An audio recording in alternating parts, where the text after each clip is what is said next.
ഏറ്റവും പ്രധാനപ്പെട്ട ഒരു വാർത്തയിലേക്ക്. യമനിലെ ജയിലിൽ കഴിയുന്ന നിമിഷപ്രിയയുടെ വധശിക്ഷ മരവിപ്പിച്ചു. വധശിക്ഷ ഒഴിവാക്കാനുള്ള ചർച്ചകൾ ഫലം കാണുന്നു. വിവരങ്ങളുമായി എസ് നന്ദഗോപനൊപ്പം ചേരുന്നു. നന്ദഗോപൻ, പലവിധ ചർച്ചകൾ, നീക്കങ്ങൾ കേന്ദ്ര സർക്കാരിൻ്റെ ഭാഗത്തു നിന്നുണ്ടായി. അല്പം മുമ്പ് നമ്മൾ വാർത്ത നൽകിയതേയുള്ളൂ. ഗവർണർ ഈ വിഷയത്തിൽ വിദേശകാര്യ മന്ത്രാലയവുമായി സംസാരിച്ചുവെന്ന്. അപ്പോഴൊക്കെയും പ്രതീക്ഷകളുടെ കിരണം അങ്ങനെ തെളിഞ്ഞു നിൽക്കുന്നുണ്ടായിരുന്നു. ഇപ്പോൾ അത് സംഭവിച്ചു, അല്ലേ?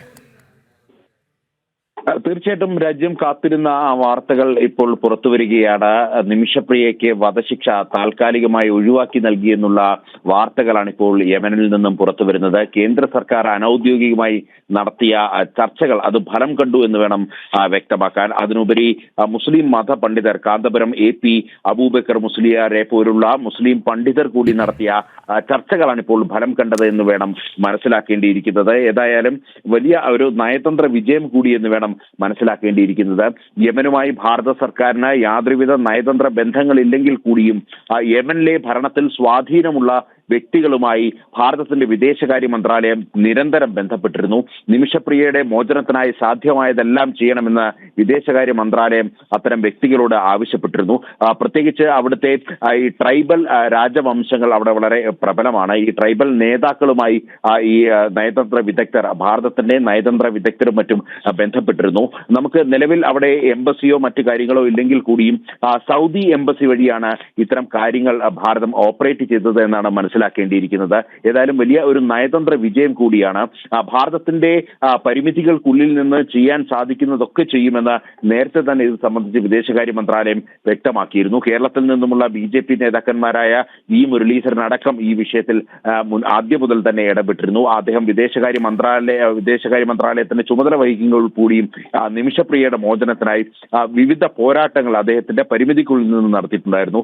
മാത്രമല്ല BJPയുടെ സംസ്ഥാന അധ്യക്ഷ പദവിയിലേക്ക് രാജീവ് ചന്ദ്രശേഖർ എത്തിയതിൽ പിന്നെയും ഈ വിഷയം കേന്ദ്ര സർക്കാരിന്റെ ശ്രദ്ധയിൽപ്പെടുത്തി കൂടുതൽ നയതന്ത്ര നീക്കങ്ങൾക്കപ്പുറം മറ്റേതെങ്കിലും തരത്തിൽ ഈ നിമിഷപ്രിയയുടെ മോചനം സാധ്യമാകുമോ, അല്ലെങ്കിൽ നിമിഷപ്രിയയുടെ വധശിക്ഷ ഒഴിവാക്കാൻ കഴിയുമോ എന്നുള്ള അത്തരം പ്രവർത്തനങ്ങൾ നേരത്തെ തന്നെ കേരളത്തിന്റെ BJP ഘടകം ഈ കേന്ദ്ര സർക്കാരിന്റെ വിവിധ മന്ത്രാലയങ്ങളുമായി ഉൾപ്പെടുത്തിക്കൊണ്ട് അല്ലെങ്കിൽ അവരുമായി സംസാരിച്ചുകൊണ്ട് അത്തരം നീക്കങ്ങൾ നടത്തിയിരുന്നു. ഏതായാലും വിവിധ നീക്കങ്ങൾ പല ഇടങ്ങളിൽ നിന്നുമുള്ള സമ്മർദ്ദങ്ങളുടെ ഫലം കണ്ടു എന്ന് വേണം ഇപ്പോൾ മനസ്സിലാക്കേണ്ടിയിരിക്കുന്നത്. പ്രത്യേകിച്ച് കേന്ദ്ര സർക്കാരിനുപരി മത നേതാക്കൾ കൂടി ഈ ഒരു വിഷയത്തിൽ ഇടപെട്ട് ഈ യമൻ പൗരനെ കൊലപ്പെടുത്തിയ കേസിൽ നാളെ വധശിക്ഷ കാത്തിരുന്ന നിമിഷപ്രിയയ്ക്ക് വലിയ ആശ്വാസം, നിമിഷപ്രിയയുടെ കുടുംബത്തിന് വലിയ ആശ്വാസം നൽകുന്ന വാർത്ത ഇപ്പോൾ പുറത്തു വരുന്നു എന്നുള്ളതാണ്. അതായത് ഇന്ത്യയുടെ ഗ്രാൻഡ് മുഫ്തി പദവി വഹിക്കുന്ന കാന്തപുരം AB അബൂബക്കർ മുസ്ലിയാർ ഈ ഇരയായ തലാൽ അബു മഹദിയുടെ കുടുംബവുമായി ഈ ചർച്ചകൾ നടത്തി എന്നുള്ളതാണ് അറിയാൻ കഴിഞ്ഞത്. ഈ രക്തപ്പണം, അതായത് ബ്ലഡ് മണി സ്വീകരിക്കാൻ അവർ തയ്യാറാകണമെന്നുള്ള ശക്തമായ സമ്മർദ്ദം കേരളത്തിൽ നിന്നുമുള്ള മത നേതാക്കൾ മുന്നോട്ട് വെച്ചിരുന്നു. മാത്രമല്ല അതിന് ഈ ഖുറാനിലടക്കം ശരീഅത്ത് നിയമത്തിലടക്കം അതിന് വ്യവസ്ഥ ചെയ്യുന്നുണ്ട് എന്നുള്ളതും അവർ കൃത്യമായി തന്നെ ചൂണ്ടിക്കാണിക്കപ്പെട്ടു. നയതന്ത്ര ചർച്ചകൾക്കപ്പുറം സ്വകാര്യ ചർച്ചകൾ ഇതുമായി ബന്ധപ്പെട്ട് ധാരാളം നടന്നു എന്നുള്ളതാണ്. അത്തരം നയതന്ത്ര ചർച്ചകൾക്കൊപ്പം ഈ സ്വകാര്യ ചർച്ചകൾ കൂടി നടത്തിയാണ് ഇത് സാധ്യമാക്കിയത് എന്നുള്ളതാണ് രാജ്യത്തെ സംബന്ധിച്ചിടത്തോളം വലിയ വിജയമായി കാണേണ്ടത്. മാത്രമല്ല ഇതുമായി ബന്ധപ്പെട്ട് നിരവധി വ്യക്തികളും ഈ നിമിഷപ്രിയയുടെ മോചനത്തിനായി ഇടപെട്ടു എന്നുള്ളതാണ്. ഒരു ഘട്ടത്തിൽ കോടതിയിൽ പോലും ഈ വിഷയമെത്തി. കോടതി ഇതുമായി ബന്ധപ്പെട്ട് ഈ വിഷയത്തിൽ ഇടപെടാനുള്ള പരിമിതികൾ നേരത്തെ കോടതി ചൂണ്ടിക്കാണിച്ചിരുന്നു. മറ്റൊരു രാജ്യത്ത് സംഭവിച്ച കാര്യമാണ്. അതിലൊരു വിധി പ്രസ്താവന നടത്തിയിട്ട് യാതൊരു കാര്യവുമില്ല എന്നുള്ളതാണ് കോടതി ചൂണ്ടിക്കാണിച്ചത്. അതേസമയം തന്നെ ഈ നിമിഷപ്രിയയുടെ വധശിക്ഷ അത് നടപ്പാകരുതെന്ന് ആഗ്രഹിക്കുന്നതായും രാജ്യത്തിന്റെ സുപ്രീം കോടതി വ്യക്തമാക്കിയിട്ടുണ്ട്. ഏതായാലും യമൻ ഭരണത്തിൽ സ്വാധീനമുള്ള ചില മുസ്ലിം പണ്ഡിതരെ ഉപയോഗിച്ച് കേന്ദ്ര സർക്കാർ നടത്തിയ നീക്കങ്ങൾ ഇവിടെ ഫലം കണ്ടു എന്ന് വേണം മനസ്സിലാക്കാൻ. കേന്ദ്ര സർക്കാരിന്റെ ഭാഗത്തു നിന്നും നേരത്തെ തന്നെ വിദേശകാര്യ മന്ത്രാലയം വ്യക്തമാക്കിയത് ഈ ഒരു വിഷയത്തിൽ ഔദ്യോഗികമായി നയതന്ത്രപരമായി ഭാരതത്തിന് അല്ലെങ്കിൽ രാജ്യത്തിന് വിദേശകാര്യ മന്ത്രാലയത്തിന് നീങ്ങാൻ ഒരു പരിധിയുണ്ട്. ആ പരിധിയോളം എത്തി ഓപ്പറേഷനുകൾ അല്ലെങ്കിൽ ചർച്ചകൾ എത്തി നിൽക്കുകയാണ് എന്നുള്ളതായിരുന്നു വിദേശകാര്യ മന്ത്രാലയം വ്യക്തമാക്കിയത്. അതിനു പുറമെ മറ്റ് സ്വകാര്യ ചർച്ചകൾ നടക്കുന്നു എന്ന് വിദേശകാര്യ മന്ത്രാലയം സോളിസിറ്റർ ജനറൽ കേന്ദ്ര സർക്കാരിന് വേണ്ടി സുപ്രീം കോടതിയിൽ ഈ കാര്യങ്ങൾ ബോധിപ്പിച്ചതാണ്. എന്നാൽ ഏത് തരത്തിലുള്ള ചർച്ചകളാണ് പുരോഗമിക്കുന്നത് എന്നത് സംബന്ധിച്ച് അത് പുറത്തുവിട്ടാൽ അത് തീർച്ചയായിട്ടും ഈ ചർച്ചകളെ ബാധിക്കുമെന്നുള്ളൊരു വിലയിരുത്തലുകളും ഉണ്ടായിരുന്നു. അതുതന്നെയാണ് സോളിസിറ്റർ ജനറൽ സുപ്രീം കോടതിയെ ധരിപ്പിച്ചത്. കോടതിക്ക് അത് ബോധ്യമാകുന്ന സാഹചര്യം ഉണ്ടായിരുന്നു. ഏതായാലും അത്തരം ബോധ്യങ്ങളൊക്കെ തന്നെ യാഥാർത്ഥ്യമായിരിക്കുന്നു. നിമിഷപ്രിയയുടെ മോചനത്തിലേക്ക് അല്ലെങ്കിൽ നിമിഷപ്രിയയുടെ വധശിക്ഷ ഒഴിവാക്കുന്നതിന് വേണ്ടിയുള്ള നടപടികൾ ഇപ്പോൾ യമനിൽ പുരോഗമിക്കുന്നു എന്നുള്ളതാണ് മനസ്സിലാക്കാൻ കഴിയുന്നത്. ഏതായാലും വലിയ ഒരു ചർച്ചകൾ, ഏറെ നാളത്തെ ഒരു വേദനയ്ക്ക് അല്പം ആശ്വാസം നൽകുന്ന വാർത്തകളാണ് ഇപ്പോൾ ഈ മണിക്കൂറുകളിൽ പുറത്തു വരുന്നത്. അതായത് നന്ദഗോപൻ, ഈ വധശിക്ഷ മരവിപ്പിച്ചു എന്നതിനർത്ഥം റദ്ദാക്കി എന്നല്ലല്ലോ, നീട്ടി. അതായത് ചർച്ചയുടെ ആദ്യഘട്ടം വിജയകരം എന്നാണ്. തീർച്ചയായിട്ടും അങ്ങനെ തന്നെയാണ് മനസ്സിലാക്കേണ്ടത്. താൽക്കാലികമായി മരവിപ്പിച്ചു എന്നുള്ളതാണ്. ഏതായാലും താൽക്കാലികമായി മരവിപ്പിക്കാൻ എടുത്ത തീരുമാനം തന്നെ അത് ശ്ലാഘനീയമാണ്, അതിൽ തർക്കമില്ല. പ്രത്യേകിച്ച് കൂടുതൽ ചർച്ചകൾക്ക് വഴി തുറക്കും ഇത്തരം നീക്കങ്ങൾ എന്നുള്ള കാര്യമാണ് മനസ്സിലാക്കേണ്ടിയിരിക്കുന്നത്.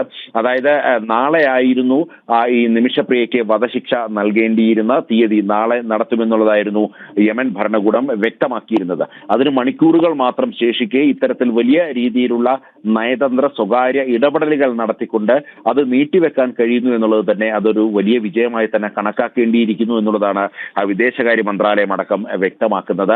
ഇത് സംബന്ധിച്ചിട്ടുള്ള കൂടുതൽ ചർച്ചകൾ സ്വാഭാവികമായി ഉണ്ടാകും. ഇതിൽ ഏറ്റവും പ്രധാനപ്പെട്ടത് ഈ യമനിലെ ഒരു ഭരണകൂട നിയമം എന്നുള്ള, അല്ലെങ്കിൽ യമനിലെ ഒരു നിയമം എന്നുള്ളത്, ഈ ബ്ലഡ് മണി സ്വീകരിക്കണമെങ്കിൽ ആ കുടുംബത്തിലെ ഇയാളുടെ ബന്ധുക്കൾ മുഴുവൻ അതിനെ അനുകൂലിക്കണം. അതായത് ഇരയ്ക്ക് മാപ്പ് നൽകുവാൻ വേണ്ടി ബന്ധുക്കൾ ഒന്നടങ്കം തീരുമാനമെടുക്കണം എന്നുള്ളതാണ് വലിയൊരു പ്രതിസന്ധിയായി ഇവിടെ നിൽക്കുന്നത്.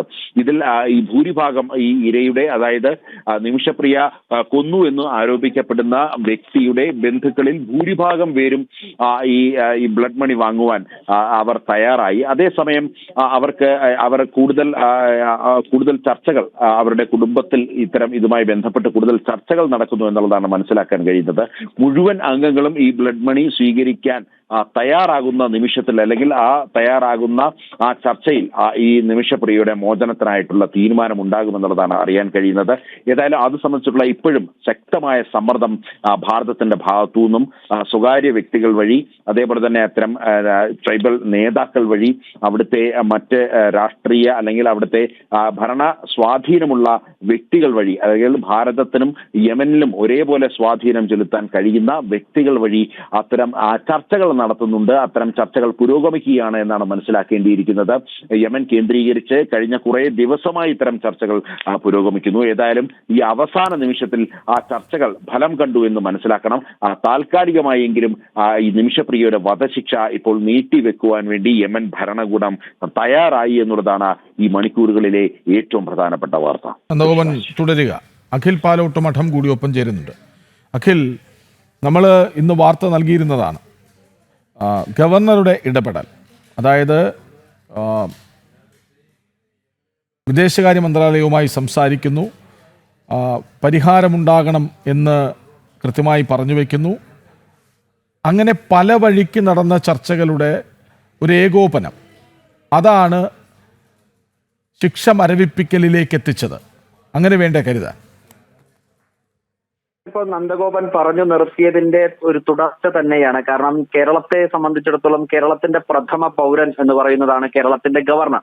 കേരളത്തിലെ ഒരു മലയാളിക്ക് ഇത്തരത്തിലൊരു പ്രശ്നം ഉണ്ടാകുമ്പോൾ ആ പ്രശ്നത്തിൽ ഇടപെടുക എന്നുള്ളത് അത് ഗവർണർ എന്ന ആ ഭരണഘടനാ പദവിയുടെ ഉത്തരവാദിത്തം കൂടിയാണ്. അത് നിർവഹിക്കുക, അദ്ദേഹത്തിന്റെ മുമ്പിലേക്ക് നിമിഷപ്രിയയുടെ വിഷയം എത്തുന്നത് മുതൽ അദ്ദേഹം ആ ആൾക്കാരുമായി, ആ തരത്തിലുള്ള ആൾക്കാരുമായി ഒക്കെ തന്നെ ബന്ധപ്പെടുകയും സംസാരിക്കുകയും ഒക്കെ തന്നെ ചെയ്തിരുന്നു. അതിന്റെ ഭാഗമായി ചില നന്ദഗോപൻ സൂചിപ്പിച്ചതുപോലെ ചില സ്വകാര്യ വ്യക്തികൾ, ചില മതപണ്ഡിതന്മാർ, ചില സാംസ്കാരിക, ചില മതസംഘടനകൾ ഒക്കെയായും ഗവർണർ സംസാരിച്ചിരുന്നു. ഗവർണർ ആദ്യവും അതിൽ ഏറ്റവും കൂടുതൽ ഇടപെടൽ നടത്തിയത് കേന്ദ്രത്തിലെ വിദേശ മന്ത്രാലയമായിരുന്നു. അദ്ദേഹം വിദേശ മന്ത്രാലയത്തിലെ ജീവനക്കാർ, ഉദ്യോഗസ്ഥർ, വിദേശ മന്ത്രാലയത്തിലെ മന്ത്രിയുമായും അടക്കം, അതുപോലെ യമനിലെ ഇന്ത്യൻ എംബസി, അതുപോലെ തന്നെ ഔദ്യോഗികവുമായും അനൌദ്യോഗികവുമായും യമനിലെ ചില ഉദ്യോഗസ്ഥരുമായി എല്ലാം തന്നെ ഗവർണർ സംസാരിക്കുന്ന ഒരു സാഹചര്യമാണ്. ഈ പശ്ചാത്തലം കൂടി കണക്കിലെടുക്കാൻ